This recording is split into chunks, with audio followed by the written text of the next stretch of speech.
Pride shouts for attention. Humility earns respect. Hey guys, Dan Greer with Forge coming at you today to talk about how humility wins every time, every day, no matter what.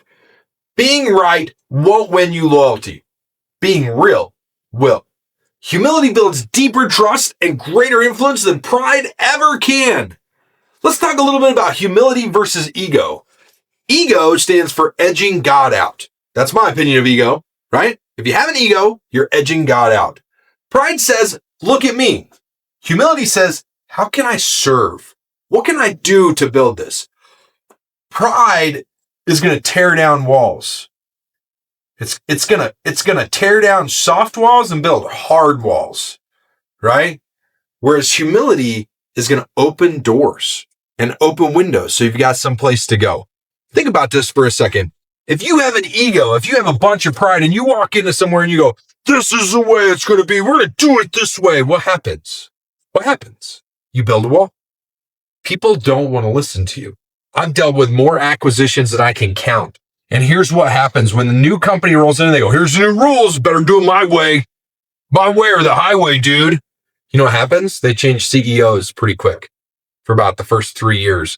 Until they get a CEO that comes in and they go, here's what we're going to do. Here's the vision. Here's the roadmap. Here's the end. Here's the end. Here's the end destination. This is where we're going. And he maps out that vision. He uses his humility to show his or her humility to show this is where they're going.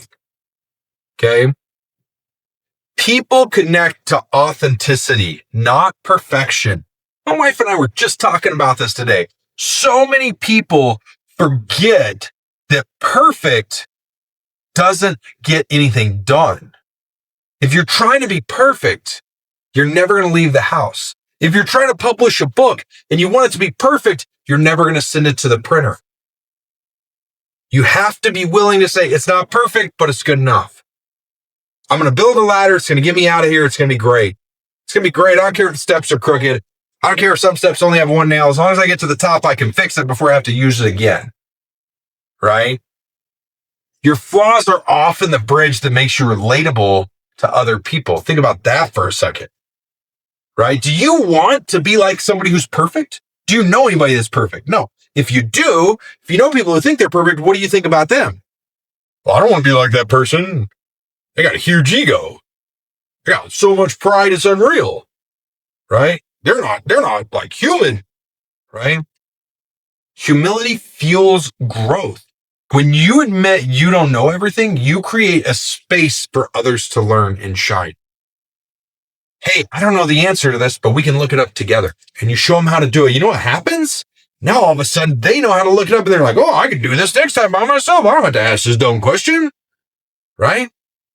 You've empowered them, not enabled them, empowered them to grow. You've empowered them to become better because of your humility. If you're like, I don't know, I'm finding the answer to it for it, and you know the answer, right?